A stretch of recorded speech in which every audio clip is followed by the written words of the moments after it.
Congratulations, Coach. Thank you. Nice victory.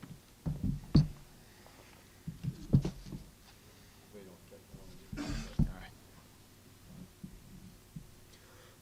right. Congratulations, Coach. Would you please start us off with an opening comment? Yeah, just say I was really, really proud of our team. I felt that way long before we went the final whistle. Like, I thought we really showed some resilience during the course of the game.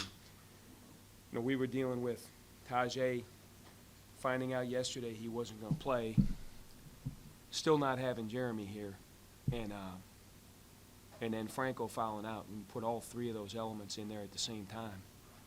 It's really hard on our team, you know, and we had to deal with a lot of adversity, and despite that, I thought we kept playing. We didn't get distracted. We kept fighting. We did a great job on the glass. I thought guys really played the game the right way, and that's what allowed us to win. Did you see Tajay's situation coming at all? No, it's one of those concussion protocols, and truth be told, I think the evidence points he probably didn't have a concussion, but you couldn't totally disprove it, and it is what it is. I mean, it's the right thing to do because the consequences of playing with the concussion are astronomical. We know that now. So if you get in that and they can't prove that you didn't have a concussion if you have a couple symptoms, maybe, you know, and you get in it, and we found out yesterday. And he's fine. Like, I mean, he certainly could play, and I don't mean that to say that they shouldn't have pulled him. It's the nature of the world we live in, post-understanding head injuries. Yeah, I just went to that 1-3-1 zone during the second half. Did it work the way that you wanted it to? Just when you said it? Because we were really struggling to guard him off the dribble. And I thought we were doing a great job on Nick Mayo, which is part one of guarding them. But we really struggled to guard him on the dribble. And we were in foul trouble. And both them and us, we both lack depth right now. And so we went to the 1-3-1 because of that. We got out of it because Asante Gist fouled out, and when he fouled out, they had shooters everywhere, and we actually gave up some bad shots, and we didn't have him on the court anymore. So that helped us. You're 9 days off now until you play again. Yeah. Is that a good thing, timing-wise? Yeah, Right now? it's a great thing for a lot of reasons. One, we're a little beat up. You know, like Taylor's a little beat up. Francis he's not 100% out there, and we're dealing with some bumps and bruises that, quite frankly, we just need a couple days to rest.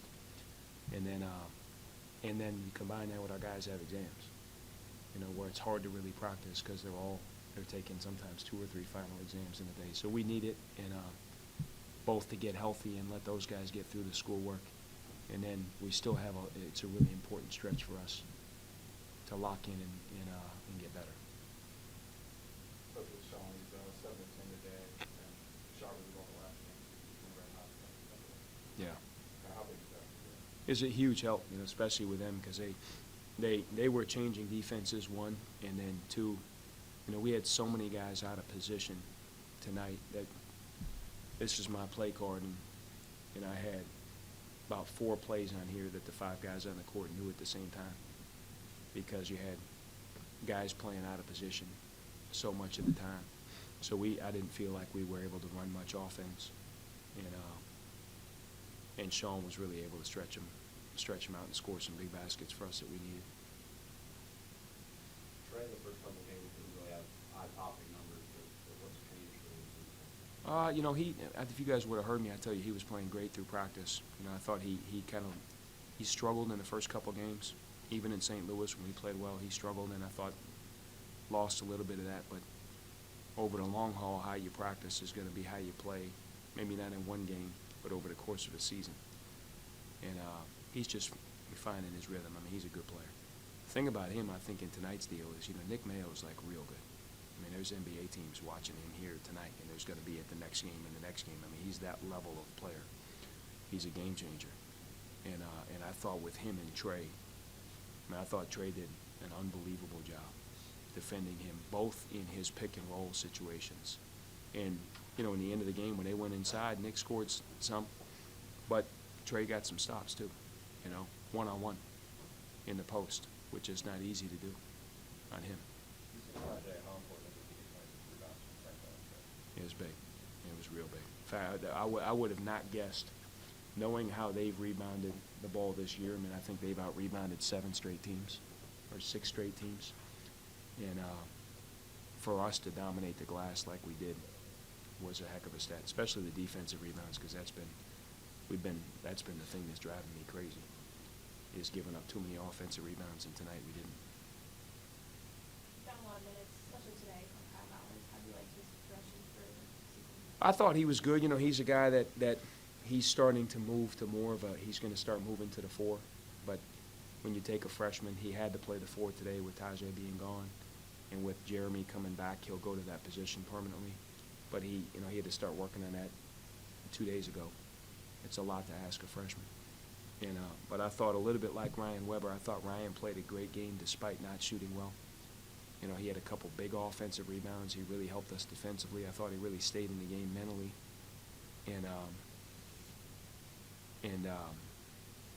And I thought Kyle did too, because Kyle missed some shots that usually are good shots for Kyle. And you know, for those 3 guys, Ryan, Francis, and Kyle, to go 2 for 20 from the field is highly unusual. And in both Kyle and Ryan's case, I thought they stayed engaged in the game the right way, despite that, which is what good players do. If you can't make shots, you got to find another way to help the team. And I thought Kyle did that tonight as well as Ryan. What kind of confidence level like this brings you? You guys are struggling a little bit with the energy. You know what? It certainly helps, and I don't want to minimize that. It does help, although I think it can sometimes be, you know, it's never like a magic bullet. You know, it's a 10% boost. I think us winning a close game is important, especially, you know, you could see us getting a little tight, and I think hopefully help us to win the close games, and that's a piece of the puzzle. And then the lion's share of the puzzle is for us to get our whole team together and earn the right to be a great team. Does it kind of change the tone of that 9 days break? Yeah, I think that's the biggest thing it does, no question about it. It changes the tone of that, and I think it's important that we won a close game, you know, and that we dealt with a little adversity and could see ourselves working through it, because we hadn't done very much of that. And so I think those are both, it helps in that way. But if we don't earn it from here going forward, it doesn't mean very much. You talked about struggling with turning them off the dribble. Did you expect that with the matches you had? You know, the one guy that we knew was Sante Gist and really Isaac McGlone. I thought both of those guys are more than capable. You know, but they're both two-way players. You know, Sante Gist can shoot it, and Isaac McGlone can really shoot it. And he's much quicker than, you watch him on film, he's much quicker than the kind of numbers would indicate. And but I wouldn't have guessed we would have struggled as much as we did. But we did. They ran a couple middle pick and roll plays, and Franco was switched on to Asante Gist, which looks funny to a lot of people, but it's the right thing for us. I mean, he's a second-team all-conference. He was a all-conference defender in the MAC last year, solely because he could switch pick and rolls and guard your best player, and it's the best thing he does. You know, that's why he was an all-conference defender. It's really hard for other people to understand that, how quick he is laterally. Sometimes it looks funny to watch him guard in the guard, but that's the best thing he does. And it's unusual for him to struggle on Gist, you know, or to struggle on a ball handling like that. He's usually great at it. Ryan being able to stay locked in despite not shooting the ball well. Is that something that maybe he could have been able to do in years past, and kind of how it's grown? Yeah, I think no question. I mean, that's been the area I think he struggled the most in his time with me, is being able to identify himself as more than a scorer, as a complete player. Because, hey, look, at Ryan's good enough shooter. He can have the Sean Sellers type of night too. You know, he can have that 7 for 10 from 3. He's a great shooter.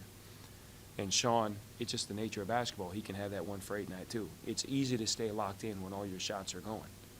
It's being able to stay locked in, and the whole team being able to stay locked in and mentally focused when you're dealing with all the adversity and pressure that really only the guys in the locker room can really relate to, how that feels. It's not a good feel. It's a hard feeling, and it's a skill you have to get better at, and be a complete team. And I thought Ryan he's done it a little bit more of late. You know, he's been much better now in that area, even though he's not playing that well offensively. But he's been more of a complete player for this was his best, but really the last few weeks. Coach, I know you haven't looked at film or anything yet, but just as you watch Sean play, you feel like there's some shots where the majority of them were taking good looks that you want him taking?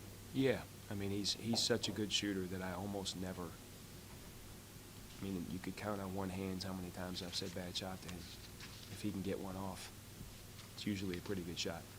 And so I would certainly, I mean, even as far out as he is, he's a career 40% three-point shooter, and if you make him above 33%, it's by definition a good shot.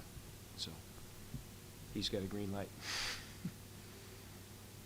I was curious too, from just a coaching perspective, when you have a guy that, you know, in the course of the game hits 7 of 10, you certainly thought that we should give him a couple more. I would have loved to. I mean, I wanted to, but the problem was we didn't have the right. We couldn't run any plays. You know, a lot of the catch and shoot plays that we would normally run to try to get a guy like that, we couldn't run because we didn't have. You know, I had Kyle playing the 4, or you had Ryan Weber playing the 4, which he never does, and so we didn't know how to run him, and so we were relying really on Taylor, trying to find him, and then and they obviously stopped leaving him. You know, which was the other part of it, but we couldn't run the plays that we wanted to. Anything else for Coach? All right, thanks so much for coming up. All right. Appreciate it. Thank you, guys. Congratulations again. Nice. Thanks.